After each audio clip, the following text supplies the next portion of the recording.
In America, African American students are 3.5 times more likely than their white classmates to be suspended or expelled.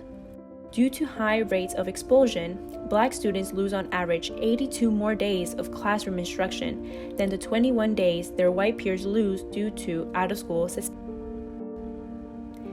We define racial inequity in education as the unequal distribution of opportunities in academic resources, including, but not limited to, school funding, qualified and experienced teachers, books, technologies, and the overuse of expulsions towards Black and Latinx youth.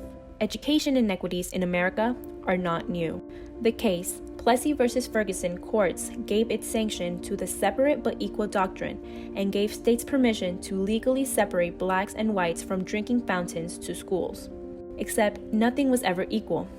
Only predominantly white schools had access to funding, quality of facilities, and teachers. Plessy v. Ferguson remained in effect until it was reversed in 1954 by the court's landmark, Brown v. Board of Education.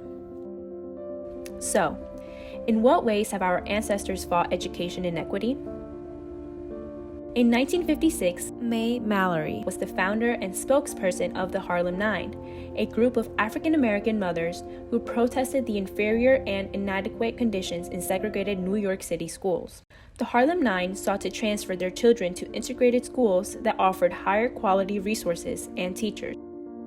After a 162-day boycott involving 10,000 parents and suing the city and states, the Board of Education allowed them and over 1,000 other parents to transfer their children to integrated schools.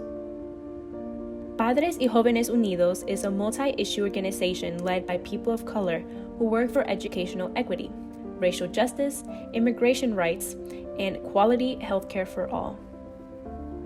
In 2012, Padres y Jóvenes Unidos, allied stakeholders, and policymakers organized to pass a House bill called Smart School Discipline Law, which required schools to reduce suspensions and expulsions, and implement prevention strategies that expose youth to student juvenile and criminal justice systems. Our ancestors fought to overcome education disparity for centuries, and we call on youth to lead the fight today.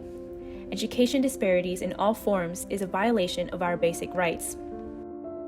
During the fight for education equity, we challenge you to be a redesigner for justice and honor the rights that our Black and Latinx ancestors and loved ones have strived to achieve for centuries.